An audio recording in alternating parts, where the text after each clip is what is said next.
Je m'appelle Philippe Bruno et je dirige la start-up Bluecup. Il s'agit de transformer les contenus numériques de vos blogs et de vos réseaux sociaux en livres papier. On veut s'attaquer au marché B2C et toucher l'ensemble des utilisateurs de réseaux sociaux, c'est-à-dire pratiquement le monde entier. Je vous remercie beaucoup et je vous invite à découvrir nos livres.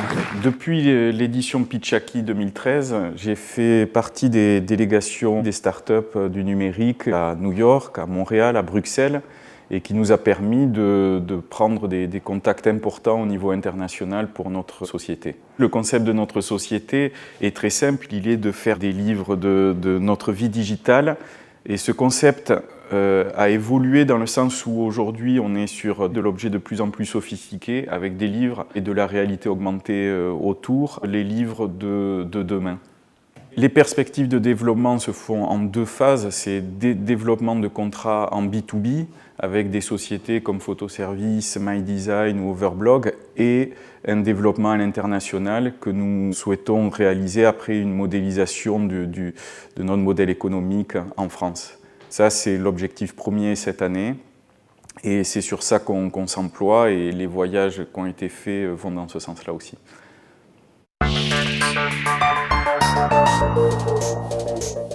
Deux des trois associés du groupe Honor, spécialisés dans les métiers du design sonore. Vous avez ici Kizito, qui est le business développeur de l'agence, et moi-même Mathieu, sur la partie marketing et communication. Nous venons vous présenter un projet que nous portons, la Honor Radio, un système d'habillage musical de points de vente et d'espace public. Donc l'offre est là, on a déjà un certain nombre de clients monosites et multisites. Merci à tous. Pitchaki 2013 pour nous a été une belle expérience, doublement. D'abord parce que ça nous a permis de structurer notre projet, ce qui était une nouvelle activité pour nous, à savoir l'habillage sonore de points de vente. Et puis, deuxième point, ça nous a permis d'avancer de façon également structurée et méthodologique dans l'écriture de notre ouvrage sur le sujet, qui s'appelle Honor Marketing, qu'on a sorti en courant 2014, qui reprend les fondamentaux de notre métier sur le marketing sonore. Notre concept a bien évolué puisqu'on a signé un partenariat durable avec Sounddeezer, qui est la partie B2B de Deezer, la radio que l'on connaît bien ici. Et ça nous permet aujourd'hui d'avoir une offre globale à 360 degrés sur les problématiques sonores de nos clients. Donc, outre notre développement en France, on a eu le plaisir là, de signer notre premier client à l'international pour le compte d'une filiale d'un grand groupe hôtelier. Et donc le déploiement est en cours pour l'habillage sonore de l'ensemble de ce réseau. Et cerise sur le gâteau, à la fin de l'année, on sort une application pour smartphone et tablette, le Trivial Poursuite du son, Jingle Game.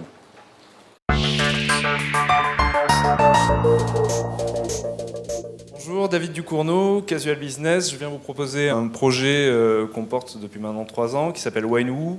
À partir d'une photo de l'étiquette de la bouteille depuis votre téléphone portable, pouvoir récupérer toute l'information sur un vin et pouvoir aller jusqu'à l'achat. Cet outil, on est en train de le déployer partout en France. Je vous remercie pour votre attention et je reste à disposition. Pitchaki 2013 m'a apporté personnellement le fait de pouvoir pitcher devant 500 personnes dans une salle comble, avec toute la partie entraînement, donc sur 2 sessions de coaching, on va dire, un petit peu différentes. Depuis Pitchaki 2013, le projet a bien évolué tant fonctionnellement que technologiquement, puisqu'aujourd'hui il est prêt et en bêta privée. Nous allons le déployer en production le 15 décembre. Et sur la partie conquête des interprofessions françaises, nous avons aujourd'hui 80% du marché captif dans l'application. Le concept est très simple. Vous prenez en photo avec l'application Winewoo votre bouteille de vin et vous entrez dans l'univers de ce dernier pour obtenir 150 critères sur le vin, la façon dont il est élevé, son histoire, les hommes, le domaine, pour pouvoir aller jusqu'à l'acte d'achat chez des partenaires. Winewoo va donc sortir officiellement le 15 décembre de cette année, d'abord dans une version française, puis avec un déploiement à l'international sur le courant de l'année 2015.